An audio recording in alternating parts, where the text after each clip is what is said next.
ভূমিকা road map, এটা দিয়ে আমরা আমাদের বিভিন্ন সেক্টরে আমরা কি করব, যাতে জনগণের বাক ব্যক্তি স্বাধীনতা এবং রাষ্ট্র কাঠামো মেরামতে ৩১ দফা ও জনসম্পৃক্তীকরণে নারায়ণগঞ্জ মহানগর বিএনপির উদ্যোগে কর্মশালার আয়োজন করা হয়। এতে প্রধান অতিথি হিসেবে ভার্চুয়ালি উপস্থিত ছিলেন বিএনপির ভারপ্রাপ্ত চেয়ারম্যান তারেক রহমান।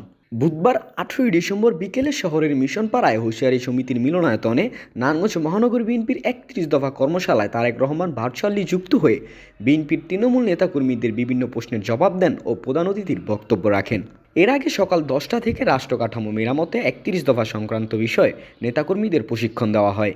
বিএনপির কেন্দ্রীয় নির্বাহী কমিটির সদস্য আব্দুস সাত্তার পাটোয়ারির সঞ্চালনায় এ কর্মশালায় উপস্থিত ছিলেন বিএনপির চেয়ারপারসনের উপদেষ্টা কাউন্সিলর সদস্য ইসমাইল জবিউল্লাহ, বিএনপির ঢাকা বিভাগীয় সাংগঠনিক সম্পাদক নজরুল ইসলাম আজাদ, আমরা বিএনপি পরিবারের কেন্দ্রীয় কমিটির আহ্বায়ক আতিকুর রহমান রুম্মান, নারায়ণগঞ্জ মহানগর বিএনপির আহ্বায়ক অ্যাডভোকেট সাখাওয়াত হোসেন খান, সদস্য সচিব অ্যাডভোকেট আবু আলী ইউসুফ খান টিপু, যুগ্ম আহ্বায়ক মনির হোসেন খান, আনোয়ার হোসেন আনু, ফতেহ মোহাম্মদ রেজা রিপন, সদর থানা বিএনপির সভাপতি মাসুদ রানা, মহানগর যুব দলের আহ্বায়ক মনিরুল ইসলাম সজল, সদস্য সচিব শাহেদ আহমেদ প্রমুখ।